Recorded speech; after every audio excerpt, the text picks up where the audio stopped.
माँ के पेट से ही चक्रव्यूह भेदन की शिक्षा ली। अभिमन्यु ने कहा था कि मैं चक्रव्यूह में प्रवेश तो कर जाऊंगा और मैं जीत भी लूंगा, मुझे उससे बाहर निकलना नहीं आता है। उस समय मैं माता के गर्भ में था, पिता चक्रव्यूह भेदन की विद्या समझा रहे थे और मुझे माता को उसमें नींद आ गई थी। माता की नींद के साथ शिशु भी सो जाता है, तो मैं बाहर नहीं निकल सकता। तो परिणाम क्या हुआ था कि अंत में अभिमन्यु विजेता नहीं बन सका और उसके संग अन्याय हुआ। लेकिन जो उसने 7 बार तोड़ने की विद्या सीखी थी वो गर्व में सीखी। इसी विद्या को परम पूज्य गुरुदेव ने और उनके शिष्यों ने मेडिकल साइंस के माध्यम से विकसित किया। फिर उसके प्रमाण ढूंढे। अभी आपसे बताया गया ऐसा करने से ऐसा होता है, आप कहेंगे करके दिखाइए। अभी यहाँ पर प्रोजेक्टर लगा होगा तो आपको दिखाया जाता किस तरह बच्चे को गर्भ में स्वरूप दिया जा सकता है, देवता बनाया जा सकता है। 8 मास के पिंड को बहुत मेधावी, तेजस्वी, विद्वान, आध्यात्मिक, भारत को जगत रूप बनाने वाला बालक बनाया जा सकता है। इस विधा का नाम है आओ बने संस्कार पीढ़ी। इस पीढ़ी को निर्माण इस समय नहीं करना है, बड़े होने पर नहीं करना है, बाल संस्कार शाला से भी पहले करना है, पेट नहीं करना है, गर्भ नहीं करना है। हमारी राजकुमारी दीदी क्षेत्र में बहुत सारा इस प्रकार का कार्य कर रही है, बहुत कार्य कर रही है। हम उनसे निवेदन करेंगे वो इस विधा का परिचय आप सबको दें और आपसे निवेदन करेंगे कि कम से कम 5 लोगों तक इस बात को पहुंचाएं और जहां कहीं आपको पता चले कि कोई नया जीव सत्ता में प्रवेश करने वाला है तो उस महिला को, उस बहन को राजकुमारी दीदी के इस अभियान से जोड़ें, जहां पल पल पर मार्गदर्शन लेकर के उस शिशु को एक बहुत ऊर्जावान आध्यात्मिक व्यक्तित्व के रूप में बढ़ा जा सकता है। राजकुमारी दीदी गायत्री प्रज्ञापीठ दुर्गावती की परिव्राजक हैं। अपना जीवन इन्होंने मिशन के लिए समर्पित किया है। ज्ञान के सब शायद कुछ कहना चाहते हैं और उनके बाद राजकुमारी दीदी के मुखारबिंद से सुनें। हम आगे कहेंगे गिरजापाल बहन जी से वो कृपया राजकुमारी दीदी का मंगल तिलक करके स्वागत करने की कृपा करें। श्रीमती गिरजापाल।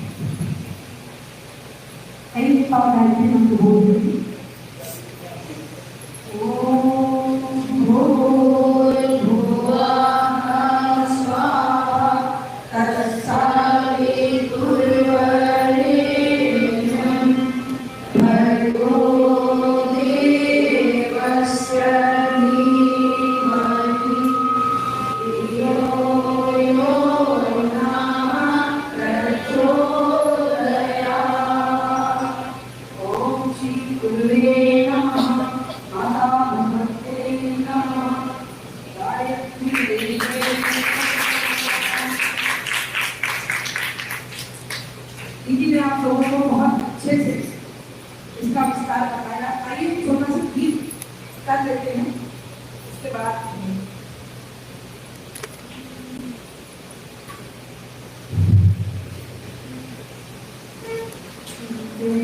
प्यार करेगा कौन जितना माँ करती है।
तो हमारे लिए कुछ ले सकते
चर्चा हो रही थी संस्कारों के विषय में। इन्हें आप लोगों को बताया कि गर्भ में ही कैसे चक्रवृत्ति वेदन सीखा का अवमान होगी।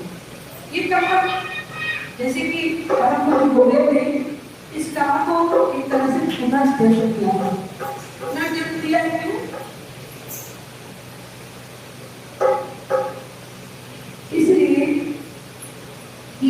प्रथा हमारे यहाँ से बिल्कुल विलुप्त हो गई। कौन संस्कार नहीं जानता था? कौन जानता था? कौन संस्कार ये कोई आज हम कहें कि कोई नई चीज है, कोई नई चीज नहीं है। हमारे ऋषि मुनि जो थे वो बिल्कुल हर चीज के बारे में जानते थे और माता को उन्होंने जेनेटिक इंजीनियर बताया। क्यों जेनेटिक इंजीनियर बताया? क्योंकि एक माँ के अंदर ही ऐसी क्षमता होती है कि वो बच्चे को जैसा चाहे वैसा बना सकती है।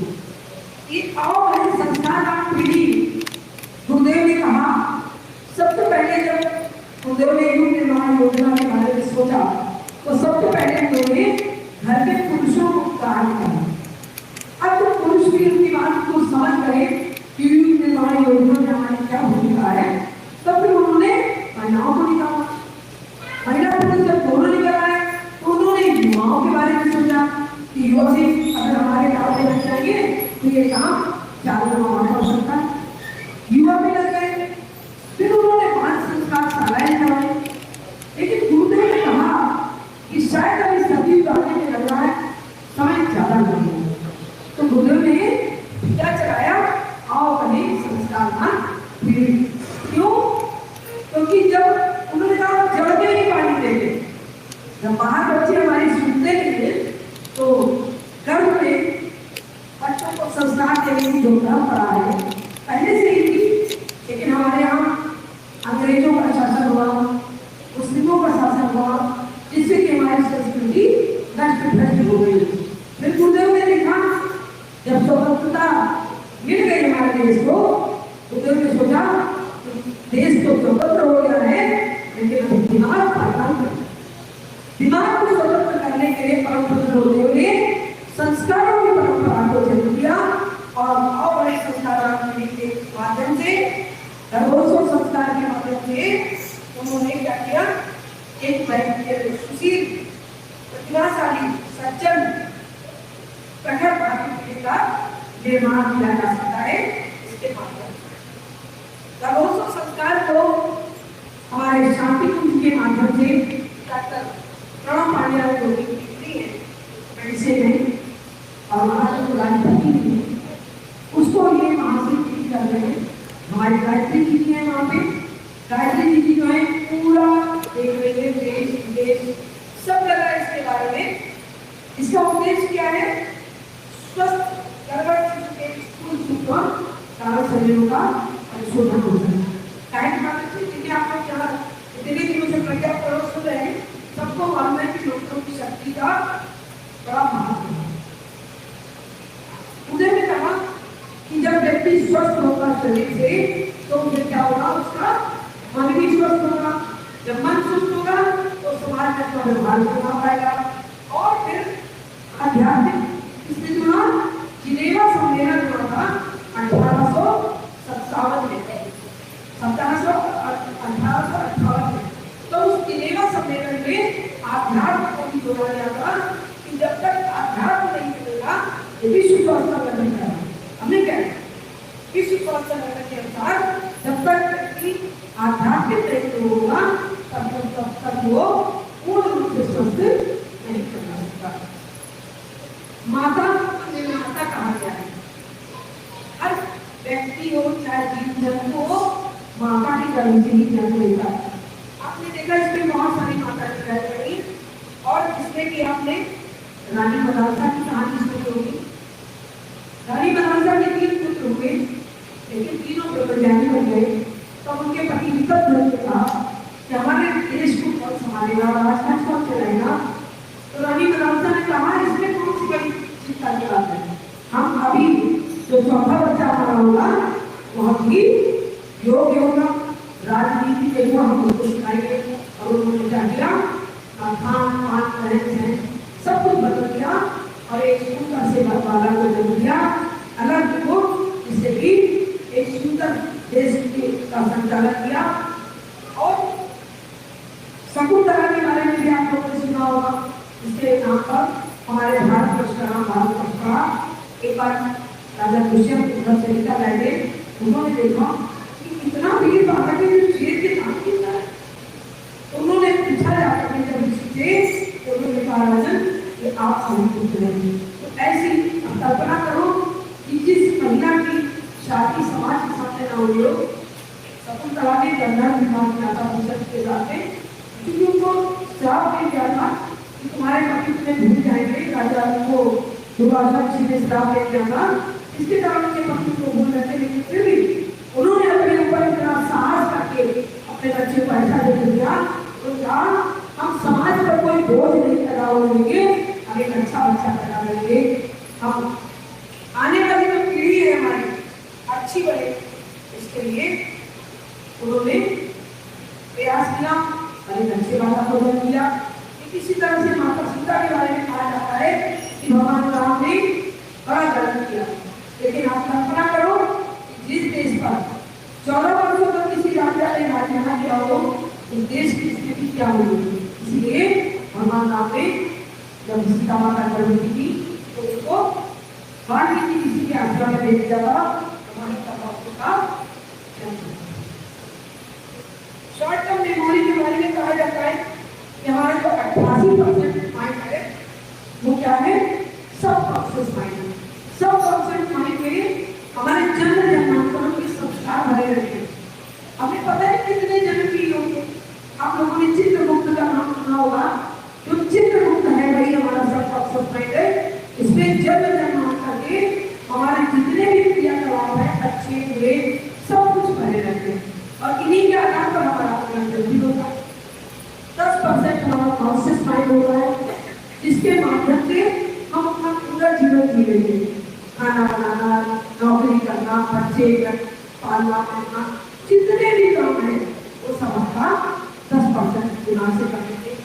2% दिमाग क्या है, ये हमारा रेपुटेशन माइंड है। जीवन में अगर हमें कोई चीज सीख ली है तो हम कभी भूलते नहीं। जब उसको हम एक बार फिट कर लेंगे तो हमारे दिमाग में फिर से चलने लगता है। कैंब्रिज विश्वविद्यालय है, इसमें हमारे डॉक्टर है रूपर्ट फैंड्रिक, इन्होंने इस पर रिसर्च किया कि क्या वास्तव में गर्भवती माता जब गर्भवती होती है तो क्या बच्चे पर उसका पूरा प्रभाव पड़ता है, क्या उसके शरीर बच्चे के का शरीर माता के शरीर से बन जाता है, क्या बच्चे का मन माता के शरीर से बन जाता है, क्या बच्चे की भावनाएं भी माता के शरीर से बन जाती है। इस पर उन्होंने रिसर्च किया और जब रिसर्च किया तो उन्होंने पाया कि जब माता गर्भवती होती है तो एक मार्फोजेनेटिक बर्थ थेरेपी होता है, जिसके माध्यम से बच्चे का 80% दिमाग जो है विकसित हो जाता है। कहाँ? अब कल्पना करो कि है माता जेनेटिक इंजीनियर जो कि अपने बच्चे को जैसा चाहे वैसा बना सकते। आप लोग बना सकते हैं, क्यों? क्योंकि ये तो विधा किसी एक व्यक्ति के लिए थोड़ा है, ये तो हमारे ऋषि मुनियों की विधा है। और ऋषि पहले की महिलाएं आप देखो जैसा कुछ चाहती हो कितने त्रिकोण बनाए होंगे, इसलिए जो माँ की इच्छा शक्ति के द्वारा है और उन्होंने जैसा चाहा वैसा पुत्र हुआ होंगे।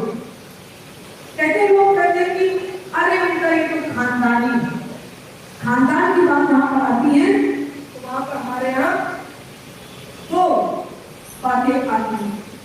क्या? एक तो हिरण्यकश्यप, रावण को हिरण्यकश्यप जो थे वो राक्षस कुल में पैदा हुए थे, लेकिन एक हरि भक्त थे। क्यों?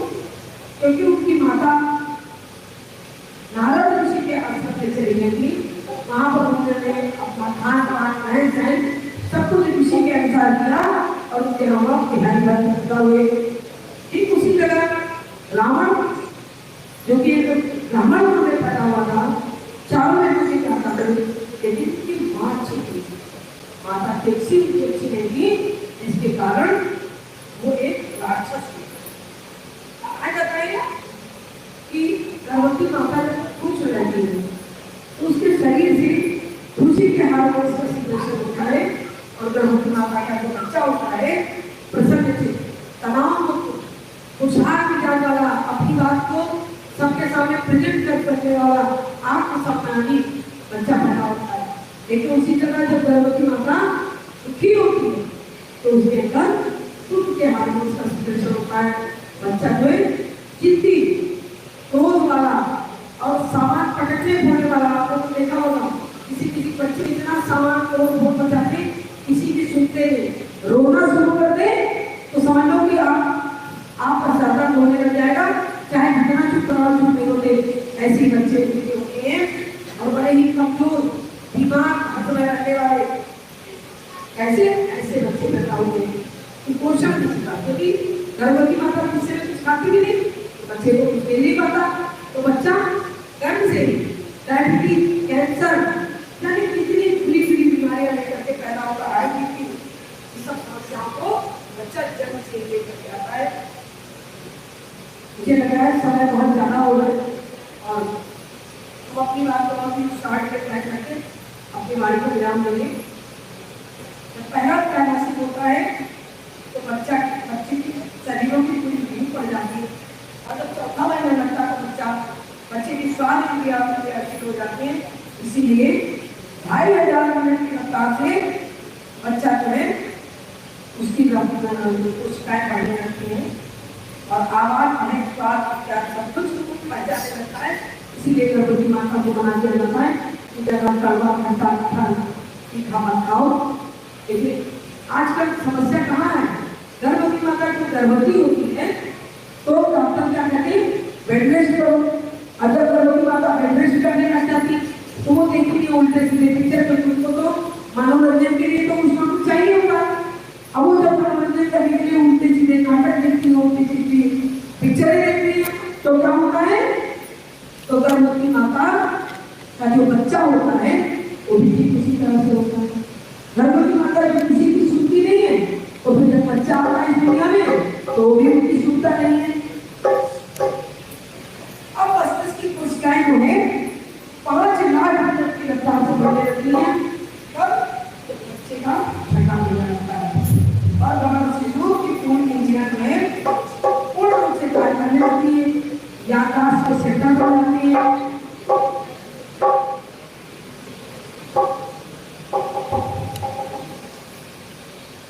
तो आइए हम आप सभी को एक ही बात कहना चाहेंगे कि बच्चा गर्भ में जब होता है तो क्या कहता है कि माँ मेरा मस्तिष्क अभी बढ़ रहा है, मुझे प्यार कीजिए, मेरी रक्षा कीजिए, मेरी रक्षा के लिए अच्छी अच्छी पुस्तकें पढ़िए, संगीत सुनिए, अच्छी कहानियां मुझे सुनाइए, पौष्टिक आहार खाइए, खुश रहिए, जिससे मैं दुनिया में एक सफल इंसान बन सकूं। आप विश्वास मानिए कंप्यूटर का सॉफ्टवेयर बिगाड़ा जा सकता है, लेकिन जो बच्चे को अपने गर्भ में सिखा दिया वो बिगाड़ा नहीं जा सकता। आइए छोटा सा ही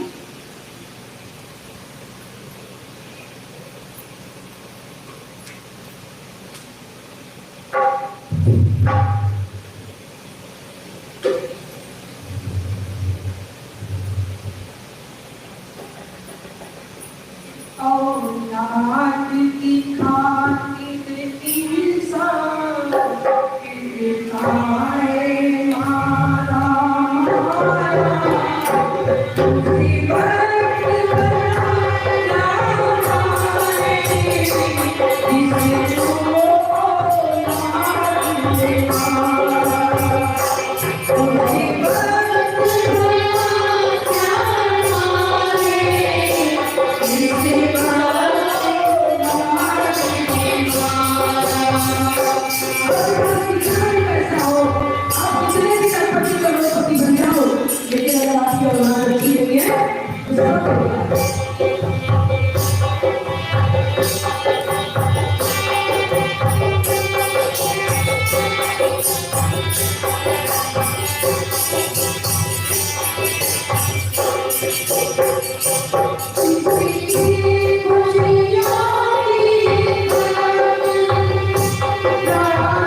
को दुख दे करके कभी सुखी नहीं रह सकता। दुख दे के माता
लेकिन पता क्या चलता है जब मेरी औलाद हमारे साथ वैसा ही व्यवहार करती है जैसा हमने अपने माता पिता के साथ किया होता है। तेरी औलाद तेरे संग जब यार बर्ताव करेगी, तेरी औलाद तेरे संग जब यार बर्ताव करेगी, माँ बाप पे क्या गुजरी है तुझको मालूम पड़ेगी, उस दिन तुम पछताए